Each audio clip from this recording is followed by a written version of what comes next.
जय श्री कृष्णा दोस्तों, कैसे आप सब लोग। आज हम बात करेंगे कर्म और कर्म फल के बारे में। क्या होता है इस मामले में, दो टाइप के लोग होते हैं, एक पॉजिटिव और एक नेगेटिव। कैसे जी? कुछ लोग होते हैं जो कर्म करने के या एग्ज़ाम देने के पहले ही सोचने लगते हैं कि अगर मैं फेल हो गया तो क्या होगा।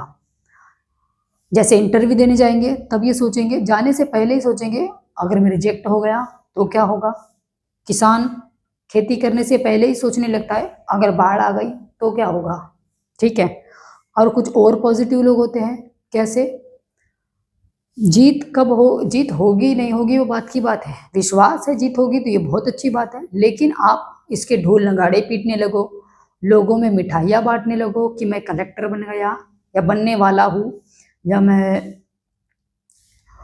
कुछ भी ऐसे कोई भी, मैं डॉक्टर बनने वाला हूँ या मैं इंजीनियर बनने वाला हूँ या मैं कुछ भी ये करने वाला हूँ वो करने वाला हूँ, इन सब चीज़ों के पहले ही तुम ढोल नगाड़े बांट रहे हो, शादी से पहले ही लोगों में लड्डू बांट रहे हो, ये भी चीज़ अच्छी नहीं है। अगर तुम फेल हो गए तो भाई तुम डिप्रेशन में जा सकते हो, इसलिए बात अपने तक ही रहे, जब तक जीत ना हो तो अच्छी होती है।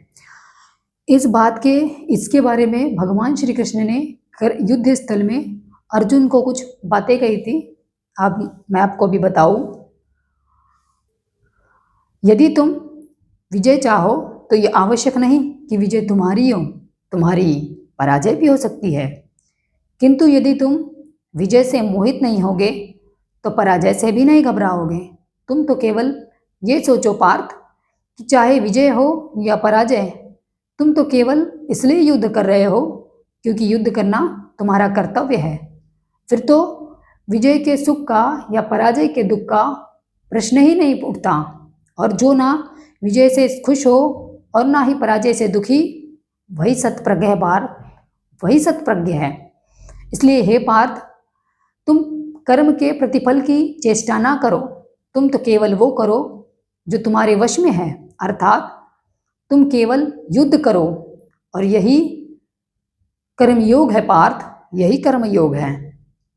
कहने का मतलब ये है कि भगवान श्री कृष्ण अर्जुन से कहते हैं कि तुम चाहे पास हो युद्ध में, तुम्हारी जीत हो चाहे हार हो, ये तुम्हारा काम नहीं है सोचना कि तुम जीतोगे या हारोगे।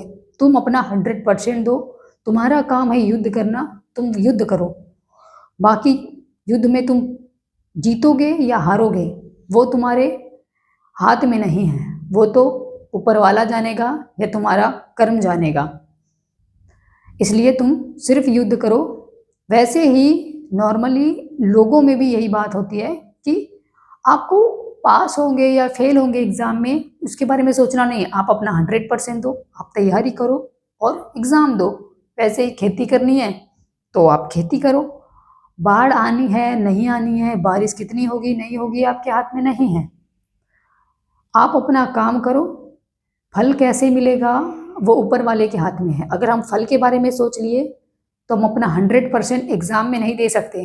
और अगर हम और स्मार्ट बन गए और लोगों में पहले ही मिठाइयाँ बांटने लगे तो हमारा सिर्फ मजाक बनेगा, क्योंकि अगर इंसान फेल हो गया तो इंसान बहुत डिप्रेशन में जा सकता है और लोगों में उसका मजाक ही बन सकता है। इसलिए पहले ना तुम विजय की का जश्न मनाओ और ना ही दुख का शोक मनाओ।